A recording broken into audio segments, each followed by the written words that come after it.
Amazing grapes, how sweet the juice.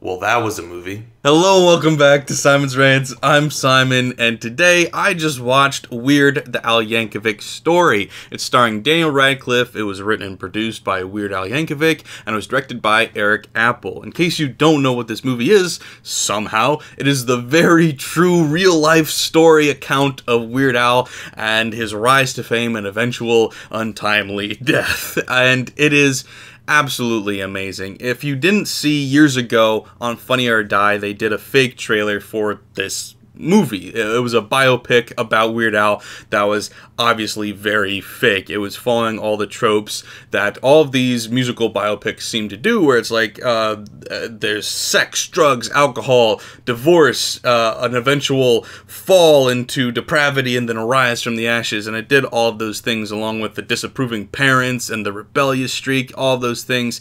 And so this is essentially a full-length version of that fake trailer. They've now made it into a movie. I will admit, coming into this, I was excited for it, but I was nervous for a couple reasons, because one, we've already got Walk Hard, the Dewey Cox story, which in case you don't know what that is, it's essentially that parody of all of those musical biopics that we get all the time. It was starring John C. Reilly playing this Johnny Cash style character, but he was based on a lot of different people, not just Johnny Cash, but he goes through all those ridiculous things that they do in every single biopic, every single time, and it is the perfect parody movie. It's one of the funniest movies I've ever seen, and it's just like I said, the perfect parody movie. So I'm like, why do another one? I'm a little bit nervous that this is going to be repetitive. It's not going to be as funny as that. Also, we got the trailer, and I felt like we got all the jokes in the trailer. Do we really need a full hour-and-a-half plus movie of that trailer? And I will say both fears were alleviated, because one, this isn't Walk Hard. It's not the same thing. And two, every time that it started to lull, like I was like, I don't know, I'm starting to get a little bit bored, it turned the notch up just a little bit, and it kept me entertained the whole time. So what I mean by it's not Walk Hard is I don't want you to go into this movie expecting a parody. It is in a way, but it's more of a spoof. It's more of a farce. It's more, if you've seen Weird Al's other movie, UHF, you know what to expect. It's ridiculous. It's not parody exactly. It's more in that realm of like Airplane, though, where it's like, yeah, it's parodying stuff, but it's also just being completely bonkers and off the wall and weird. I really want to hammer home how weird this movie is. There's going to be things like you saw in the trailer where it is parroting things like, oh, he's got the accordion that he has to hide from his parents, and he goes to these clubs with an accordion and house parties and stuff, and he's getting in trouble, and he ends up getting together with Madonna and all this like ridiculous parody stuff, which is great. But small spoiler here, there's also stuff like he goes on a rampage through the jungle a la Rambo, you know.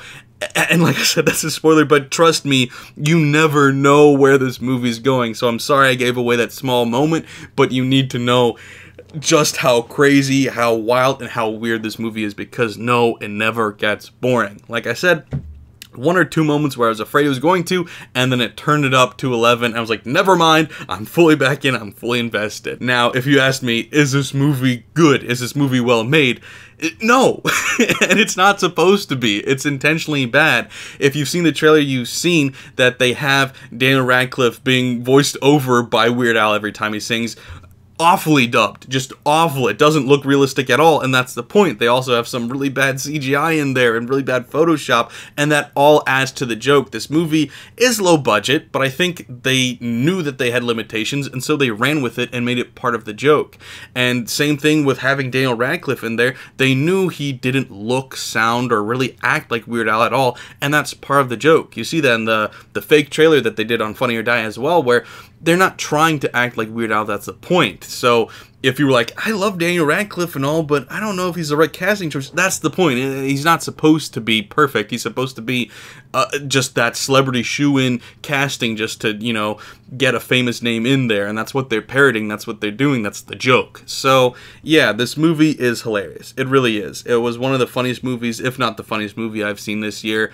It's honestly one of my favorite movies of the year. It is an absolute lock to be in my top 10 at the end of the year, and it's on Roku, so it's free. free. So if you're like, I'm not sure if I want to watch it because like, maybe it'll be good, maybe it won't be, I'm not sure, I'm not a huge fan of Weird Al, just give it a shot. All you have to do is sit through some ads. It's free. If you go, whether you have it on your TV or you can, I looked it up on my phone and watched it that way, it's free. You're not wasting anything but time. So go ahead and watch it. I will say, if you are a Weird Al fan, you will like this movie. If you've seen his sketch comedy, his movies, you know what his humor is and you know how ridiculous and how funny it is. Even if you only know his music, which is a little bit more safe than some of his sketch comedy does. Like, all of his music is like G-rated, maybe PG. This is PG-13, and his other stuff is like that too, where it's like, you know, you've got a little bit of blood, you've got a little bit of violence, you got some ridiculous stuff going on. And this, obviously, there's a lot of drug and alcohol references. If you only know him for his music, you may be a little bit caught off guard by that, but I still think you'll enjoy all of it because I know I did, and I grew up predominantly just on his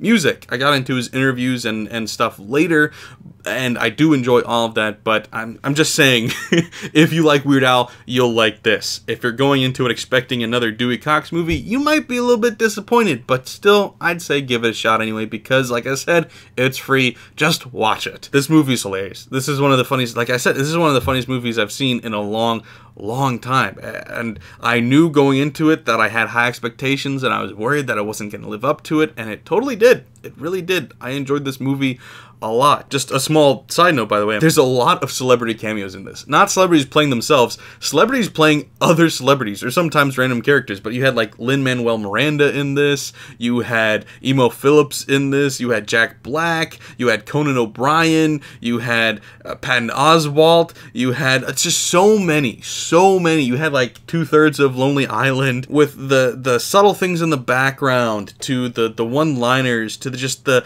subtle cliches and the subtle references to things are just so funny. This movie is so brilliant. It's so well written. It's just got Weird Al oozing through it. Its personality is just Weird Al essence, and I love this movie for that. It was so good. So definitely watch it.